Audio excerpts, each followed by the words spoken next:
My druidi sme boli pre Keltoch niečo ako kňazi. Hlásili sme bohoslužby, obetovali sme zvieratá aj ľudí. A aby si sa mohol stať druidom, musel si sa pripravovať celých 20 rokov. Keď sme zbierali posvetné imelo, nesmel sa dotknúť zeme a mohlo sa zbierať iba zlatým tesákom. Niektorí starodávni historici hovorili, že sme boli krutí, lebo sme obetovali ľudí. Ale to nie je tak, obeť si mohla vybrať smrť sama. Vyber si smrť.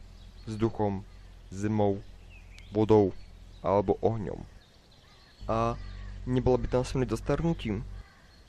Nie. Ukážem ti, z čoho si môžeš vybrať. Vyber si smrť vzduchom. Buď ťa obesíme, alebo uškotíme. Nie, bolo by ma krk. Tak si vyber smrť ohňom. Strčíme ťa do bedne a podpálime. Určite nie, som nefajčiar. Tak potom smrť zemou. Zahrobeme ťa zaživa. Nie, je tam hmyz a tma, nič pre mňa. Toto už musíš brať. Vyber si smrť vodou. Strčíme ťa do kotla a hotovo. A je tá voda dobrá? Áno je. Tak tam môžeš ísť. Čo? Tak toto video zrovna neskončilo dobre. Pre nás. Ale mám tu návod, ako sme my komunikovali s bohmi.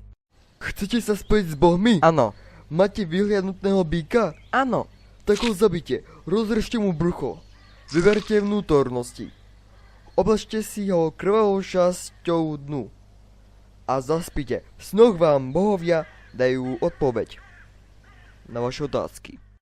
Okrem toho, že sme komunikovali s bohmi, sme videli rozkazovať počasiu, vrácať čas, Vrátim čas a dám snem koláč ešte raz.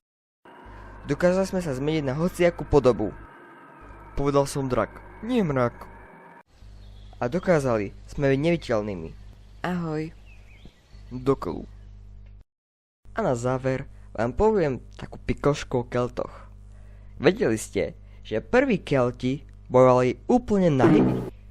Verili, že o víťazstvo rozhodujú bohovia, nie zbroj. To je všetko.